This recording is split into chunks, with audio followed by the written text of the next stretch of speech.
Good evening, I'm Esther Gido. This is Africa 54. On the brink of eradication on a dreaded disease has returned to strike Africa. The Nigerian government revealed that 2 children have been paralyzed by wild polio in northern Borno State. The shocking revelation comes on the 2-year anniversary since the last confirmed case of polio was reported in Africa. Nigerian officials are collaborating with the World Health Organization and other partners of the Global Polio Eradication Initiative to quickly prevent more children from being paralyzed. The WHO Director of Polio Eradication spoke on Friday about the 2 new cases. Yesterday, we have announced that 2 cases of wild polio virus were detected in northern Nigeria, in the state of Borno.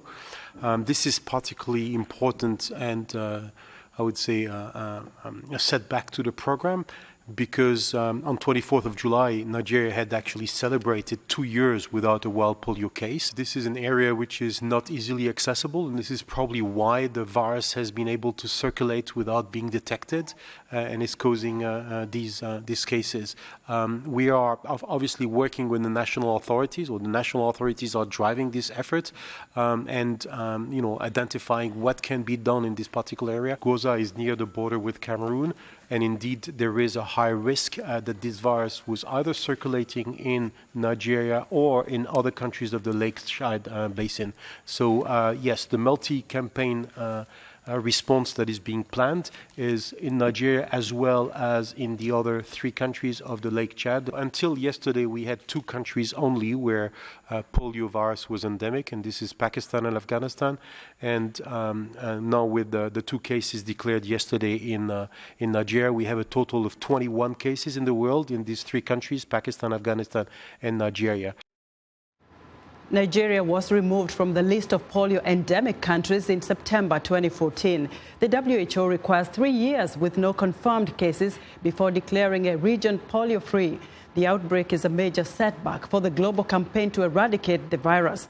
Africa 54 health reporter Linord Moudou spoke to Dr. Steve Cochi, senior advisor to the director of the Global Immunization Division with the U.S. Centers for Disease Control and Prevention, and asked him for reaction on this latest development. Well, we are very disappointed because on this very day, August 11, we were prepared to celebrate polio-free Africa for 2 years, and so it does come as a disappointment. It is a setback, but we have to put this setback in context because we are at record low levels of polio in the world, only 21 cases in the entire world this year.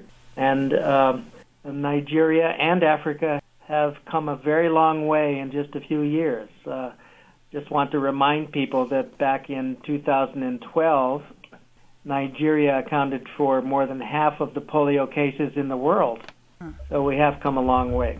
When you look at what happened, hoping that we've received more details in terms of how this transmission happened, what was this to be expected? Because some people were concerned about the follow-up after Nigeria was removed from the list. And even in general, when there is no new transmission, there is a need for surveillance and other things that come into play. Was this to be expected somehow?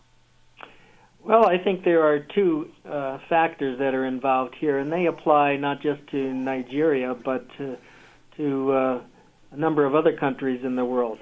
It's very hard once a country becomes polio-free to sustain that energy, that political commitment, that motivation, and this sort of complacency risk is a threat to achieving and maintaining and sustaining polio eradication.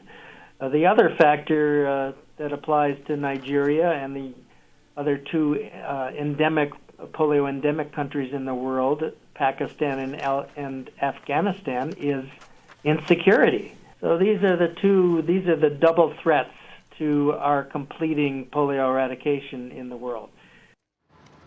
Nigerian health officials have announced an emergency mass polio vaccination campaign in the northeast region of the country.